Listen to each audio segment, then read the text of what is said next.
ফরিদপুরের মধুখালী উপজেলার ম্যাকচামে ইউনিয়নের ম্যাকচামে মধ্যপাড়া শহীদুজ্জামান সুইট মিয়ার পুকুর হতে এক প্রতিবন্ধী যুবকের অর্ধগলিত মৃতদেহ উদ্ধার করেছে মধুখালী থানা পুলিশ। নিহত ওই যুবকের নাম নওশের সর্দার ৩০, পিতা মৃত আজিত সর্দার, সাং ম্যাকচামে মধ্যপাড়া, থানা মধুখালী, জেলা ফরিদপুর।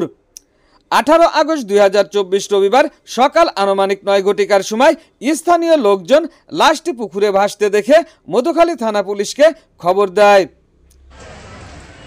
খবর পেয়ে পুলিশ লাশ উদ্ধার করে মধুখালী থানায় নিয়ে আসে।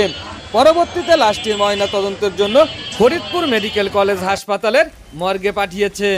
স্থানীয় সূত্রে জানা যায়, নিহত ওই যুবক মির্গি রোগ সহ দৃষ্টি ও বাক প্রতিবন্ধী রোগে ভুগছিল। প্রাথমিকভাবে ধারণা করা হয় যে গত 2-3 দিন আগে পুকুরের পাড় দিয়ে যাওয়ার সময় অসাবধানতা বশত সে পুকুরে পড়ে মারা যায়। পুকুরটি মাঠের মাঝখানে হওয়ার কারণে লাশটি সহজে কারো চোখে পড়ে নাই। এ বিষয়ে মধুখালী থানার ভারপ্রাপ্ত কর্মকর্তা মোহাম্মদ মিরাজ হোসেনের কাছে মোবাইল ফোনের মাধ্যমে জানতে চাইলে তিনি যা বলেন।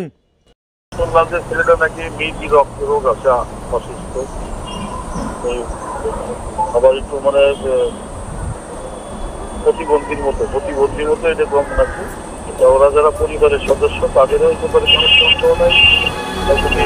কারণে পানি করে মারা গেছে।